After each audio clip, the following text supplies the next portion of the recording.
زنځیرونه هلته کې پراته وو، بیړۍ هلته کې پرتې وې، چابکې هلته کې پرتې وې. السلام علیکم ورحمت الله وبرکاتو. ګرانو دوستانو، دا کس وایي چې زه کله مدرسې ته ورغلم، دا طالب علم خبره رښتیا شوله چې په دې مدرسه کې مختلف قسمه زنځیران پراته وو، دلته هتکړۍ پرتې وې، دلته سیخان پراته وو.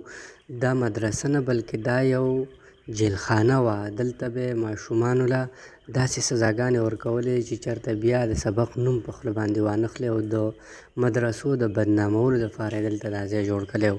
او کله به چې ماشومانو دلته سزا ورکوله، نو دا سیخان به یې ګرمول، د دیو پسې به یې نیول. بیا به چې کله د دیو پرهرونه د هغې د وجې نه وشو، بیا به یې پرې مالګه دوړوله چې دا د دې سره ښه کېږي. د هغې نه علاوه کله به چې یو ماشوم د مدرسې نه چېرته بهر ته وته، نو هغه به یې بیا په زنځیرانو کې تړو، د مدرسې نه چېرته ونه تښتي. هغې نه علاوه دا ماشومانو ویډیوګانې تاسو کتلي دي، هغوی وایي چې کله به موږ خوراک وکړو، دیوال ته به مخ کلی و، بیا به هم د یو بل سره خبرې نه شو کولی.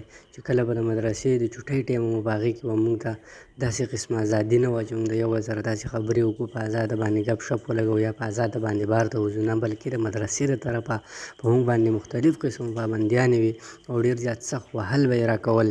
دا ماشوم که تاسو وګورئ، دا ډېر په دردناک مر وژلی دی.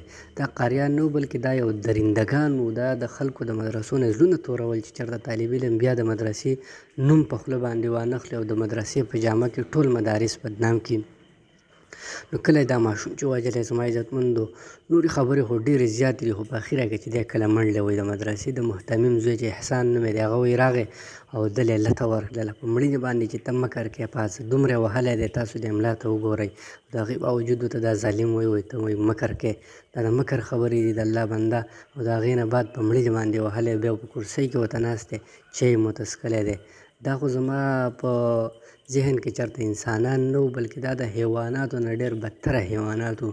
ځکه چې یو انسان یو خپل دښمن هم دومره ووایي او مړ شي، څه ناڅه په زړه کې ترس راشي، څه ناڅه زړه ودردېږي.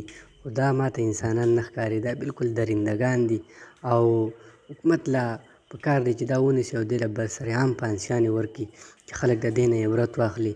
او تر اوسه پورې دوی ځانونه غیب کړي دي، حکومت له په لاس نه دي ورغلي. ټول دعا کوئ چې الله حکومت له په لاس ورکړي او دا درندګان پانسي کړي او ختم یې کړي.